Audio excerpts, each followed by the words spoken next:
Hi, hello. Testing, testing. Testing, yes. Hello. Welcome, everyone, and welcome to the I Shall Bloom Show. Yes, a show where we interview stellar individuals whose work and legacy has profoundly uplifted our communities for the better. Today, I have a special guest who has come sit on my couch, as we say. I have, yes, the couch and the picture, all that. But I am so excited because we have this special event that's coming up for us, our Black entertainers, our Black special art, the film work, all the hard work that they're doing. There's actually a celebration here in San Antonio. So I have producer, promoter, curator, legacy worker, hard-working sister. Without further ado, I am introducing you, Ada Babineau. Woo! Yes. You are too funny. How are you? I am doing so good. I'm sweating here because, you guys, there's a lot that goes behind. You see the TV shows or whatever, you just think, oh, I'm going to do a podcast. I can just do this. There's a lot of work behind the scenes. She came in here. This is what she does. So I'm going to let her talk. Go ahead. I am doing great, though. Sweating. What you want to talk about, girl? So we have this great event that's coming on, festival. Yeah. So go ahead. So I'm a documentary producer director by training, but I came to San Antonio from being away from home after 30-something years. And coming back home, I was in Washington, D.C. I went to Howard and then went to American University, got my degrees. Yes, Howard. Raised my kid, yeah. Yes. And so coming back home 35 years later, because I graduated from Sam Houston in 1981. Okay, we'll see that. Cherokee. Uh-oh. Oh, y'all. Oh, Lord, I saw that. Yeah. So coming back home, there was nothing for me here that really spoke to Black film. Yes. And being a Black documentary independent filmmaker, that was important for me. Wherever I'm going to land, I have to have some type of community or culture here that speaks to Black film, Black stories, images, and all of that. So we started SABIFF in 2019. Okay. And I say we because I kind of gathered together like-minded entrepreneurs and filmmakers in the Black community, and we just kind of sat down and brainstormed and came up with SABIFF. Yes. San Antonio Black International Film Festival, the name. Wow. So that was 5 years ago. We launched in February 2019. Yes. And we had our first festival in October, our inaugural festival in October 2019.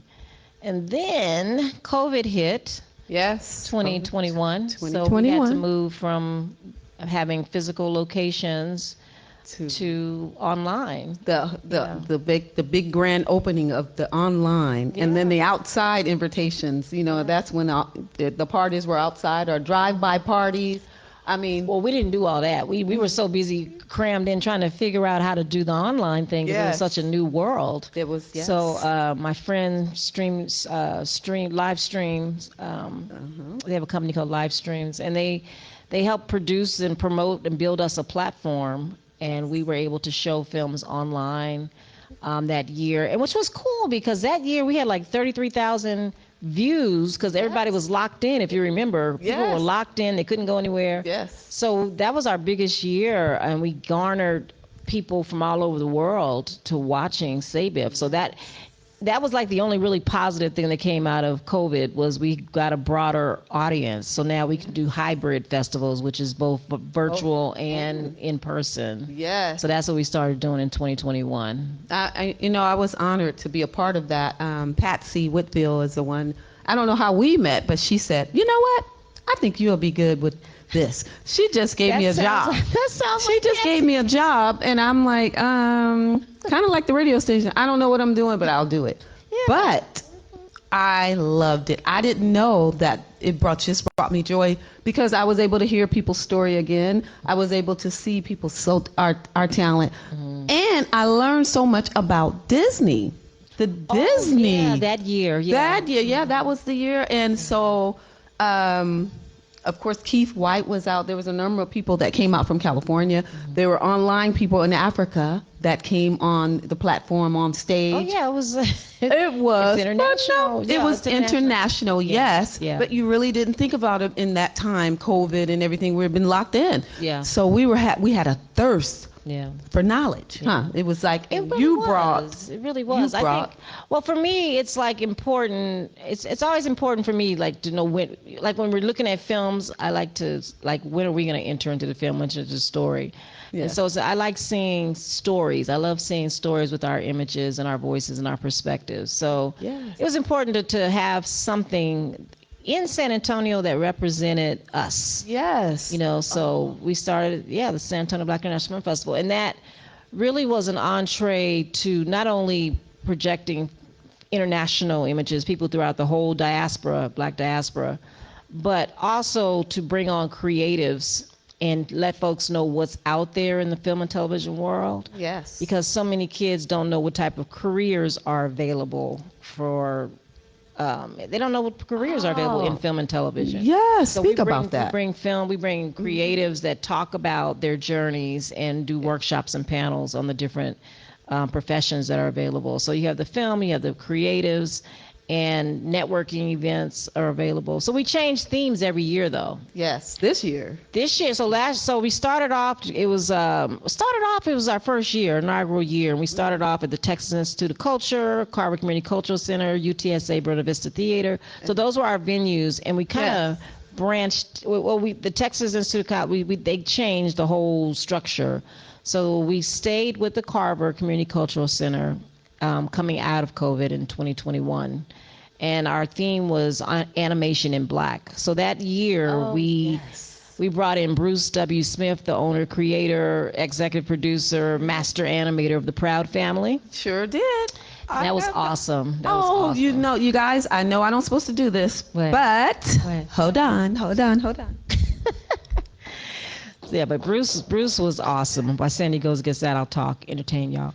But he was awesome. We had workshops and panel discussions and everything. Oh, yes. Oh, she has our stuff. Yeah, I have the chance to go out. We went to eat. Yes. We were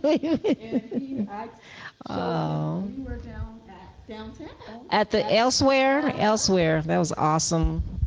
So we signed a brother, you guys. I learned so much who actually produced the Proud Family. Yeah, Proud Family, but he did so much more Disney stuff, but we don't even know about. We didn't know it. Yeah. So that's why. Yeah. And then this is it. This was the animation in Black. Yeah, that was awesome. And this was awesome. It was my first time being a part. Was that your first film festival? That was my first one. Yes. Really? I got a job there. I was given a job by Patsy, and then it was just amazing. Yeah. I was in charge of your Sunday night glory. Well, yes, we and had my husband and Veronica Brooks. They sing. Yes. So the festival is 4 days, and I think that's so awesome that you came to this as our first festival. Yes. A lot of people don't even come to film festivals that are local in the city. Yes.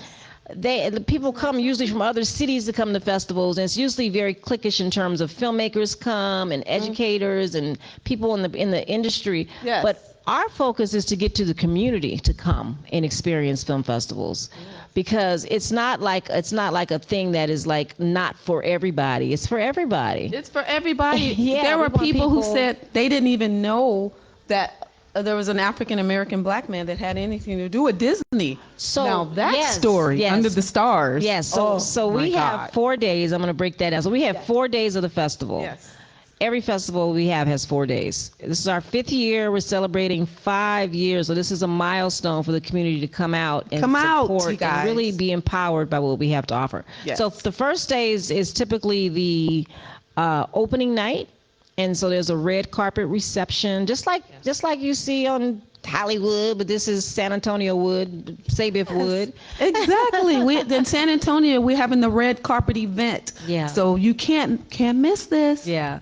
So we have with the event, it's catered. So we have catering. We have the step and repeat where you take pictures. It's really an exciting and upbeat night. And then For that night, we have the Ankh Achievement Award, and that's something I started in 2020, not 2019. But it's an award. Ankh is a symbol for life. It's an Egyptian symbol for life. It's kind of like a cross. I have one here. You can't see it, but it's similar to a cross, but it symbolizes life. So we have the Ankh Achievement Award, which is the Lifetime Achievement Award, Yes. and we give that to master.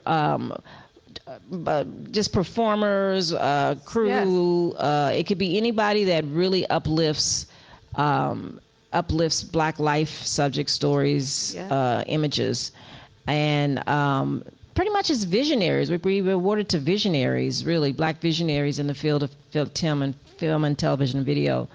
It could be behind the scenes or in front of the scenes. So that's our Ankh Achievement Award. So there's a whole program attached to opening night. And this year we are honored to bring Felicia Rashad in, and we're awarding Felicia Rashad and Debbie Allen for our fifth anniversary. So that is going to be awesome. That's at our Carver Community Cultural Center, which is just a hub for Black culture and entertainment in the city. So that's for October 5th, the first day. That's the first day. Second day is all we have is films and competition throughout the day. Yeah. And when I say that, everybody from that, we have an open call January through July, and that's a call to filmmakers all over the world. There's a website, filmfreeway.com, where everybody can submit their films. They submit their films, they're judged online. We have judges that judge them. Yes. And then we have a selection process.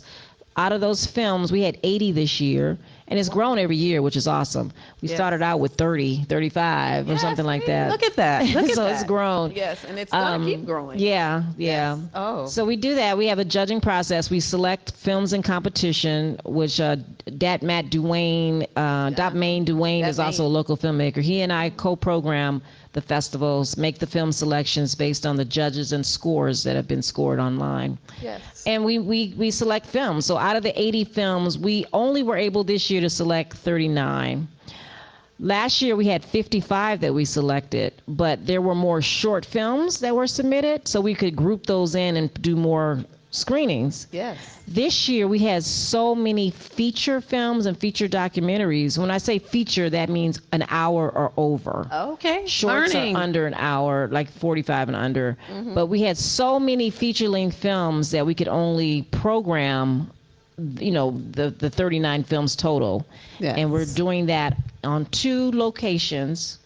So we're going to have film showing at St. Philip's and showing at the Carver simultaneously. So you can choose either long form, either documentaries and features at the Carver on the 7th, or short films at St. Philip's on the 6th and the 7th.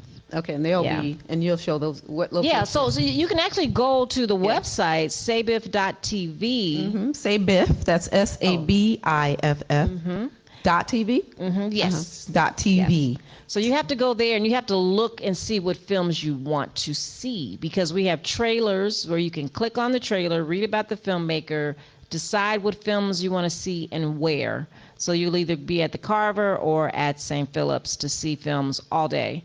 So they're available in blocks. Yes. So if you have short films, we'll have maybe a block, like block 1 would have maybe 7 or 8 short films in it that total an hour and 30 minutes. Sure. So that's a block. That's a block. Okay. Or just a feature film, which is over an hour, will be a block. So we've comprised blocks that you can go get your tickets for that. Very reasonable. We have 2 big free events among the workshops and everything else. But the free events that we're really trying to promote is our HBCU evening. We have an experience where you have a whole evening on Friday night. Friday night. Yeah. Friday day is actually field trip day. They're trying to get schools to bring students. We have Charnel Brown from A Different World, who played the Kimberly Reese on A Different World. Yes. She's teaching a child's acting class on Friday and adults on Saturday. Wow, you guys. So she's going to be there. We have other film professionals coming in, and it will be virtual as well. So while you're watching online, there'll be things that will be playing, but there will also be availability for local live events on Friday. But I was going to say Friday night. Yes. That is our HBCU experience. We're having a film and a form. The film is Tell Them, the award-winning film is Tell Them We Are Rising. It's a film about the HBCU experience. Okay.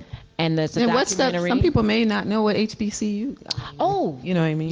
You're right. Yeah. Because I didn't know before my sister went to one when I was so HBCU. The whole theme is HBCU film love, and HBCU is historically Black colleges and university. Yes. I had the privilege to go to one. I went to Howard University in Washington D.C., which is also the university that Debbie Allen and Felicia Rashad went to. Yes. So. Yes. There are specialized institutions that really focus on developing leaders and global leaders in the field, in various fields. That I think it's more specialized. I think your focus is your Africanness, just being and teaching things to survive in the world. I didn't learn a lot about myself, my history, my culture until I left San Antonio and went to an HBCU. Yeah, in terms of history, didn't learn history, you're like, oh my God, I was like under a rock. Right. The things that we just don't know. Yes. Yeah. A lot of us, because we didn't know that, but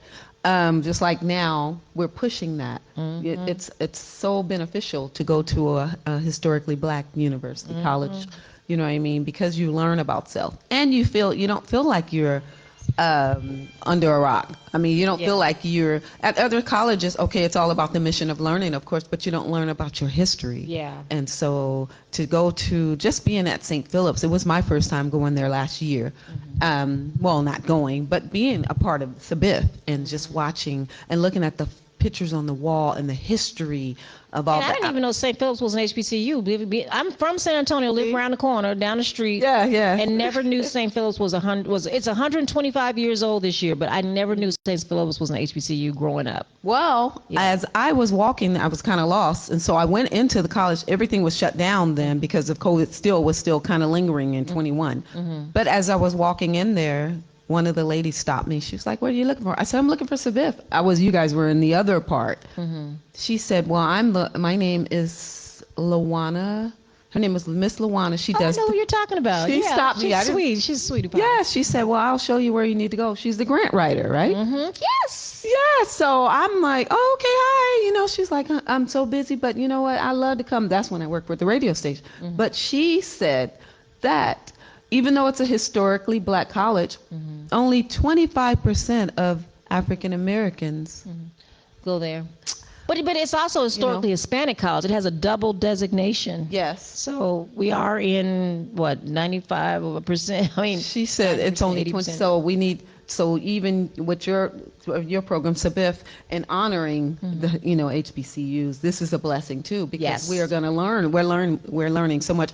And I'm doing a show, I said once a month now, about teaching something about our history. I had a chance to go to Galveston last weekend to interview someone, and didn't know that Galveston, Texas, was a processing center for slaves. Oh, I didn't know that. So I'm going back next month. They're going to have the mayor and all of these people are going to speak. Because is there an anniversary, a ceremony? No, I went. I was referred there by one of my other colleagues. Said, "I want you to meet this person." And when I got there, I was at Central High School, which was the first African American high school, and they had all the memorabilia of the first African policemen, everything. So I'm going back there to do from 9 to 5. They all have several people that's going, so it's a big thing. Oh wow! But it was just learning that, and all the seafront, all that beachfront property. Galveston was known, and I know I'm not taking away, but I just wanted to say it because of the Blackness and African and learning our history. Galveston was known as the African American. It was Black Wall Street. People would fly in Black. They had a restaurant called Jambalayas on the water, and Duke's Inn. People would fly in from all over the world, Black people, because they sustained their own life. They were rich, to fly and stay there. But they sold it to 7-Eleven. Well, that's not surprising. The selling and the taking of our land is not surprising. Taking, they say selling, but so 7-Eleven owns that whole seafront now. Really? That's interesting. Yeah.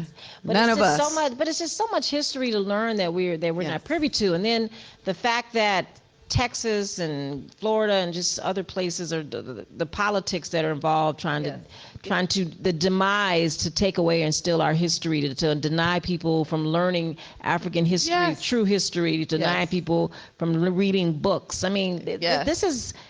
I know history is reciprocal, and that's happened in the past, but it's like this is 2023.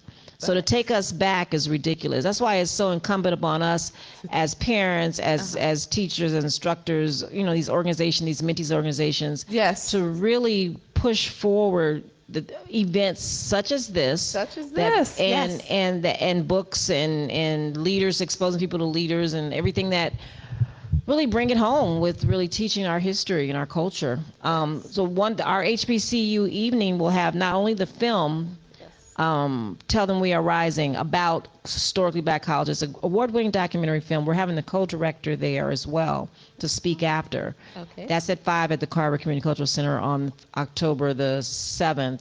No, the 6th, the night of the 6th, the evening of the 6th. And then after that, we are having a forum, an HBCU forum called the HBCU Experience, Voices from the Black Enclave. So we're flying in thought leaders from around the country to talk on the significance, the history, the present state, the future state for sustainability of HBCUs. So that's to me, that's a very important forum that I want to add to the film festival, because we need to really bring our kids out, students, teachers, educators, mentees need to come to that forum. It's an interactive forum on Friday. It's like our town hall, pretty much. And that's what we need, vendors and caterers. So that town hall, we want everybody in the San Antonio that can be there, show up. Yeah. You guys, because it's like, I mean, everybody I met was from somewhere else, which is okay. But you San Antonios are strong, the ones who are born and raised here. I mean, we had the whole, I think your school had celebrated their day. Sam Houston celebrated. So that was a special day, and it was packed. But this wasn't. I mean, it had a nice crowd.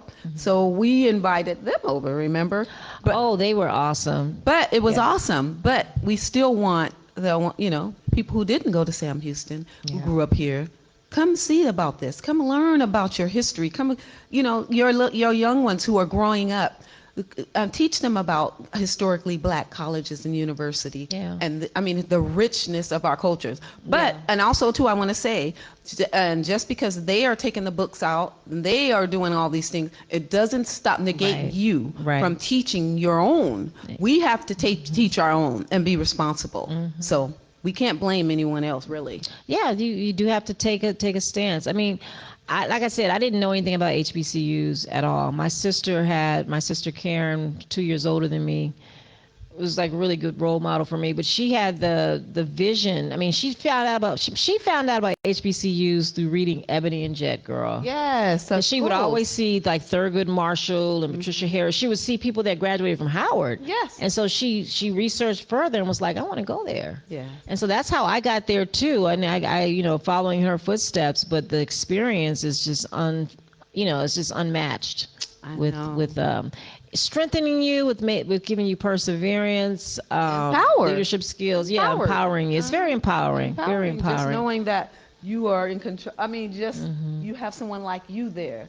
You know what I mean? Because I wanted to go to Temple. That was my school, but I was accepted down the street. Yes, down to Pennsylvania. Okay. So I went to a great school as well, but Temple is where I really wanted to go because of watching Bill Cosby and watching them. So that was my thing, but they didn't accept me.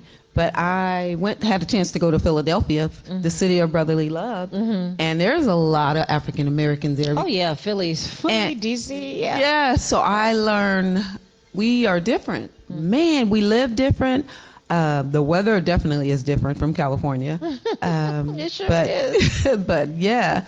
Yeah, I think getting out of our box, getting out of our neighborhoods, getting out of our places where we can go and can't go in our mind, really broadens our perspective and horizon on I don't know, on everything for me. Yes. One thing I tried to do with the festival is like there's certain places in San Antonio. San Antonians are interesting. Yeah. Coming back. So there's certain places that we as a black community just don't go. Like I don't see a lot of black folks at the Pearl. I don't see a lot of black folks on the Riverwalk. I don't know why, but one thing I want to do is like do things out the box. Yeah. So our mixers that we are having, Yes. we're doing one on the Riverwalk at Elsewhere, which is a great place to Yes. go and explore. We're doing Dakota Ice House, which is down the street from the Carver Community Cultural Center. There it is. So I try to take us to different places. Last year we were at Mark's Outing after, which is black owned. I try to do either black owned communities or either just out of the box nice places that we don't ordinarily go. But our hub places that we love and support are the Carver and Carver Community Cultural Center, the Carver Library, St. Philip's. And now, sooner or later, all in the community. Barbara Jordan. This is where we are today. Yes, we're at the Barbara Jordan. Sandy just discovered a place that folks don't really come anymore. Yes. It used to be a hub. Yes, It used to be a center. And I am an outsider, but I'm an insider, so it's outsider from California. Outsider from California, but loving San Antonio, and then wanting you guys to come back to the Barbara Jordan Center. This is San Antonio fighting back. It's black-owned architect. Yes, built this. Norcell Haywood built this building, and it's just there's a lot of history. We just got to stop taking things at face value and explore further. There's a lot. Yes. So it's a lot to participate in. I really want people to come out. I want people to support, to learn. I mean, the stories to me, when we think about International Film Festival, we feel disconnected. But the stories and the images from other countries, we have films from Jamaica, from Ghana, from South Africa, from the Netherlands. Black filmmakers in the Netherlands sent their film in. Yes. It was a film about suicide, and it's a very touching story. Films from France, black filmmakers in France. And it's not just black filmmakers. We accept films that are by, for, or about people of African descent. Yes. So there are some white filmmakers that have made films with black subject matters, good stories, and we accept those. Yes. Up to 5 years old, films up to 5 years. So we have a very good mix of films, very good mix of stories. And for me, it's all about the story. Yes. Yeah. Because I go to all type of film festivals. I go to Spanish film festivals. I go to German film festivals, Iranian film festivals. To me, it's about the story. It's about the connectivity of humanity, how we as humans relate to other cultures and other people. Yes. And that spawns our growth. Because often we can't travel. We can't get on a plane and travel to France or the Netherlands. We don't have that ability to learn about those cultures. So film is the next cheapest and easiest way to connect with people that you wouldn't ordinarily even know that there's a connection to. Yes. So we bring that to you through the film festival. Wow. So yes, it's going to be amazing, you guys, and you do not want to miss out on this, even if you just got your tickets online, if you didn't want to come out for those. They need to get the tickets online. Ticket sales need to pick up, because just like I'm like sweating bullets here. Everybody's like, well, San Antonio buys tickets late. You know how people buy. I'm like, okay, people. Yes, the tickets are for sale. They're online. They will come. Isn't that the same? Yes, if you build it, they will come. Where are you? Show up. You missed out last year. Yeah, last year was phenomenal. Yes, and people didn't even know about the story of Disney. Yeah. I cried outside. The Cinema Under the Stars, we presented the first black animator, Disney's first black animator. There's a documentary on him. And we presented that for our Cinema Under the Stars, which is our closing film. Mm-hmm. That night is phenomenal. We have vendors, food trucks. We have a DJ. It's being hosted again by Clifton Simmons, which is a local comedian here. Woo! And so it was just a magical night. It was a beautiful night. Sam Houston class of 80 came out. Oh, yeah. I hope they come out again. But it was phenomenal. Yeah, it was nice. It was so peaceful, and the weather just showed out as well. Yeah. It was awesome. And I cried because I was just, again, just our talent, that's pushed behind the scene. Mm-hmm. but I like the way he did. He walked across the street. He was at the coffee shop. Floyd Norman. Floyd Norman, Yes. yes. And he's 80s. He's almost 90 years old. Yes. He's still around. Still around. Still visits Disney. Yes. But he's an amazing historical legend in the world of animation. Yes. Like things like 101 Dalmatians, Beauty and the Beast. That was a black man behind those. That was a behind black that man, scene, you guys. drawing for animating those characters. So it's amazing. It's amazing. Yes. And so that's our 3 days, and then fourth day would be our awards brunch, which is October the 8th, and we call that day Sunday Glory, because Yes. we are glorifying the filmmakers and the films in competition. Yes. So we have Patsy Whitfield as a part of our team. She's Yes. producing that. It's going to be at the Little Carver Yes. Sunday morning from 12:30 to 2. So we have filmmakers. We're awarding films in competition, just like an award show that you'll see Yes. on TV. Red carpet. We have Red entertainers. We have brunch by Moe's Kitchen. It's going to be an awesome closing. Yes, you Yeah. guys come out and support. Please support. You know, even if you can't come all the days, just show up. Yeah. Even if you showed up under the cinema under the stars, it's just amazing. And if you can't show up physically, it's a hybrid festival, so you can get an all access pass that will allow you to watch films video on demand. Yes. Where you can see the films over the course of 5 days, Thursday through Monday, at your leisure. So Yes. that's an access pass that we offer as well. So everything's at SABIFF.tv, which Yes. is SAB as in boy, IFF. And say the whole .tv. name. Yeah. Say it. San Antonio Black. San Antonio Black International Film Festival 2023. Yeah. So also too, if you are a vendor or a caterer or have a food truck, you can reach me. You can call me. You can call her, or you can call me. It's of course again, it's Sandra Williams, and that's going to be 210-986-9881. Oh God, you want that out there? Yeah, well, I have that. That's the I Shall Bloom phone, okay, and then that's the everything that I get involved in. So yes, 210-986-9881, and Sandy's also been great. She's been volunteer. She's volunteering Yes. for us. She's handling the vendors and food Yes, trucks for the Cinema volunteer. Under the Stars. And volunteers are so critical to our mission to do what we do. So volunteers are important. Yes. Donations are important. I am sweating bullets every year trying to make ends meet to really fund what we're trying to fund. And so this year, since we are back out live, and bringing people in, flying people in, hotels, it's just a lot. Yeah. We do have sponsors. HEB is helping here. awesome. The San Antonio Film Commission. Thank you. And we have the San Antonio Area Foundation, where we got grants for, which is nearly not enough to really do what we're doing. So we're asking for community support and donations as well, Yes, you have at sabiff.tv as well. So yeah. Cash App or any? They have to go to the website and actually click on donation, and they'll get a tax deductible letter and everything after that. Yeah. Oh, awesome. Okay, well, that was awesome. I think I know that we have all the information we need to go out and come out and enjoy SABIFF. It's going to be awesome. So are there anything else that you liked? Any last No, I comments, appreciate or? this time. Support I Shall Bloom. I Shall Yes. Bloom is the sister entrepreneur doing her thing in San Antonio. Thank you. Yes. Taking things by storm and, Yes. and making it happen. Yes. But you got to just support black businesses, support quality businesses, quality stuff, because it's all about empowering you, our community, to see things and do things outside the box and make things count. Yes. So we appreciate you as well for having us on, for having me on. Thank you so much. And okay, so I always end with, my story is I shall bloom, you shall bloom, we shall bloom and blossom. And also to reach me online, it's ishallbloom.com. And also we have a YouTube channel, which is I Shall Bloom Talk Show. So I'd like for you to subscribe, push that button and ring the bell, because you never want to miss a premiere episode of the show. Thank you so much. Bye Thank now. you. Thank Bye. you. Bye.